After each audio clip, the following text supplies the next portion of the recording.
गुरुदेव भगवान की जय। प्यारे कृष्ण कन्हैया लाल की जय। श्रीमद् देवी भागवत महापुराण प्रथम खंड का पंचम स्कंध चल रहा है और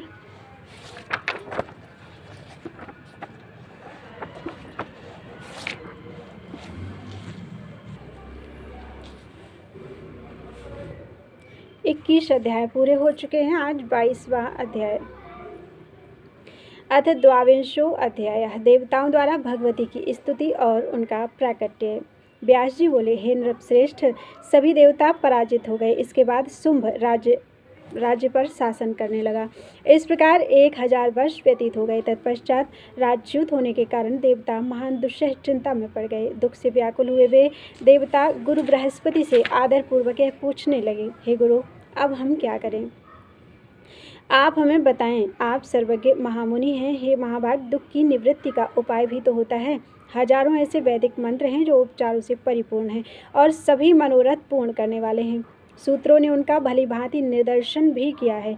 सभी वांछित फल प्रदान करने वाले अनेक प्रकार के यज्ञ भी बताए गए हैं। हे मुने, आप उनका अनुष्ठान कीजिए, क्योंकि आप उनकी क्रिया विधि को भली भांति जानते हैं। शत्रुओं के विनाश के लिए वेद में जैसा उपाय बताया गया है, अब आप विधि पूर्वक उसका अनुष्ठान कीजिए, जिससे हमारे दुख का पूर्ण रूप से नाश हो जाए। हे आंगिरस, दानवों के विनाश के लिए आप अपनी बुद्धि के अनुसार आज ही अभिचार कर्म आरंभ करने की कृपा कीजिए। बृहस्पति बोले, हे देवराज, वेदों में बताए गए सभी मंत्र प्रारब्ध के अनुसार ही फल प्रदान करने वाले हैं। वे स्वतंत्र नहीं हैं और नियम के अनुसार ही फल प्रदान करते हैं। उन मंत्रों के देवता तो आप ही लोग हैं। जब आप लोग स्वयं समय के फेर से कष्ट में पड़े हुए हैं तो मैं कौन सा उपाय करूं? उन मंत्रों के देवता तो आप ही लोग हैं। जब आप लोग स्वयं समय के फेर से कष्ट में पड़े हुए हैं तो मैं कौन सा उपाय करूं? यज्ञ कर्मों में इंद्र, अग्नि, वरुण आदि की पूजा की जाती है और वे आप सब देवता ही स्वयं विपत्ति भोग रहे हैं, तब यज्ञ क्या कर सकेंगे? अवश्यंभावी घटनाओं का कोई प्रतिकार नहीं होता। फिर भी संकट से बचने के लिए उपाय तो करना ही चाहिए। यह शिष्ट पुरुषों का उपदेश है। कुछ विद्वान कहते हैं कि दैव सबसे बलवान होता है और उपायवादी लोग दैव को निरर्थक बताते हैं, किंतु मनुष्यों के लिए दैव और उपाय दोनों ही आवश्यक माने गए हैं। मात्र दैव का आश्रय लेकर कभी भी बैठे नहीं रहना चाहिए। अपनी बुद्धि से विचार करके सम्यक रूप से प्रयत्न करने में तत्पर हो जाना चाहिए। इसलिए भली भांति बार बार सोच विचार कर मैं आप सभी को उपाय बता रहा हूँ। पूर्व काल में जब भगवती जगदम्बा ने आप लोगों पर प्रसन्न होकर महिषासुर का वध किया था, उस समय आप लोगों की स्तुति करने पर उन्होंने यह वरदान दिया था, आप लोगों के स्मरण करने पर मैं सदा आप लोगों की विपत्ति दूर करूंगी। हे देवेश्वरों, जब जब आप लोगों पर दैवजन्य आपदाएं आएँ, तब तब आप देवतागण मेरा ध्यान कीजिएगा। स्मरण करते ही मैं आप लोगों की बड़ी से बड़ी विपत्तियों का नाश कर दूंगी। अतः अब आप लोग परम रमणीक हिमालय पर्वत पर जाकर प्रेम पूर्वक भगवती चंडिका की आराधना कीजिए। आप लोग माया बीज के विधान के ज्ञाता हैं, उसी के पुरस्चरण में तत्पर हो जाइए। मैं जानता हूँ कि इस अनुष्ठान के प्रभाव से वे भगवती प्रसन्न हो जाएंगी।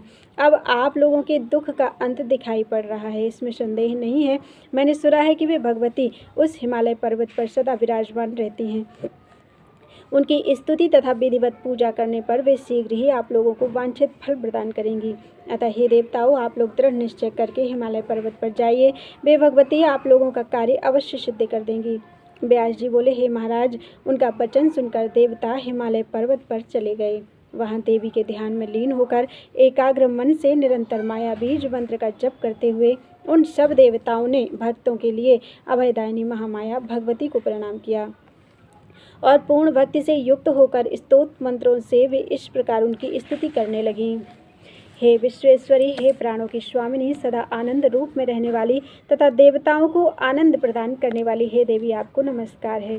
दानवों का अंत करने वाली, मनुष्यों की समस्त कामनाएं पूर्ण करने वाली तथा भक्ति के द्वारा अपने रूप का दर्शन देने वाली हे देवी, आपको नमस्कार है। हे आदिदेव स्वरूपिणी, आपके नामों की निश्चित संख्या तथा आपके इस रूप को कोई भी नहीं जान सकता। सब में आप ही विराजमान हैं। जीवों के सृजन और संहार काल में शक्ति स्वरूप से सदा आप ही कार्य करती हैं।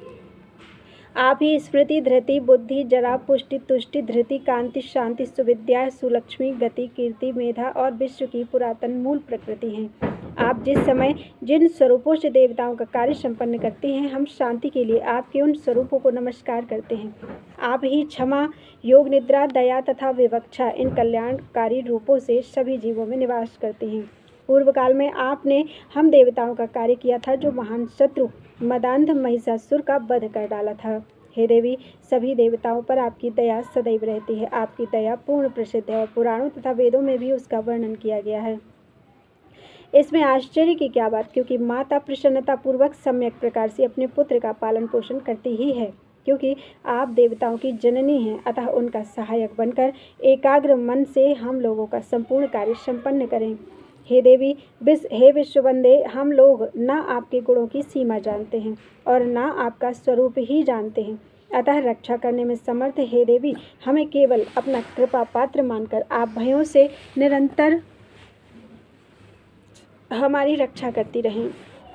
यद्यपि बिना बाण चलाए, बिना मुष्टि प्रहार किए और बिना त्रिशूल, तलवार, बरछी, दंड आदि का प्रयोग किए भी आप विनोद पूर्वक शत्रुओं का संहार करने में समर्थ हैं, फिर भी जगत के उपकार के लिए ही आपकी यह लीला दृष्टिगोचर होती है।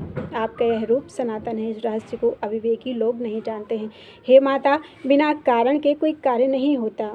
अतः अनुमान और प्रमाण के आधार पर हम यही जानते हैं कि इस विश्व की रचना करने वाली आप ही हैं। ब्रह्मा सृष्टिकर्ता, विष्णु पालनकर्ता और शंकर संहारकर्ता के रूप में पुराण में प्रसिद्ध हैं। किंतु क्या वे तीनों देव आपसे उत्पन्न नहीं हुए हैं? युग के प्रारंभ में केवल आप ही रहती हैं, अतः आप ही सबकी माता हैं। हे देवी, पूर्व काल में इन तीनों ने आपकी आराधना की थी, तब आपने उन्हें अपनी समस्त प्रबल शक्ति प्रदान की थी। वास्तव में उसी शक्ति से संपन्न होकर वे जगत का सृजन, पालन तथा संहार करते हैं। जो सन्यासी लोग विश्व की जननी, परम विद्या स्वरूपिणी, समस्त वांछित फल प्रदान करने वाली, मुक्तिदायिनी तथा सभी देवताओं से वंदित चरणों वाली आप भगवती की उपासना नहीं करते, क्या वे मंदबुद्धि तथा अज्ञानी नहीं हैं?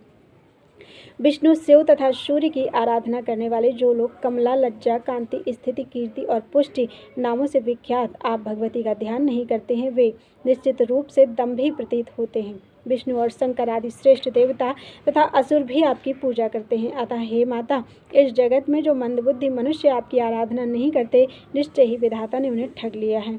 भगवान विष्णु अपने पास लक्ष्मी रूप में विराजमान आप भगवती के चरण कमलों में स्वयं महावर लगाते हैं। इसी प्रकार त्रिनेत्र भगवान शिव भी अपने पास पार्वती रूप में विराजमान आप भगवती के चरण कमलों की रज के सेवन में निरंतर तत्पर रहते हैं।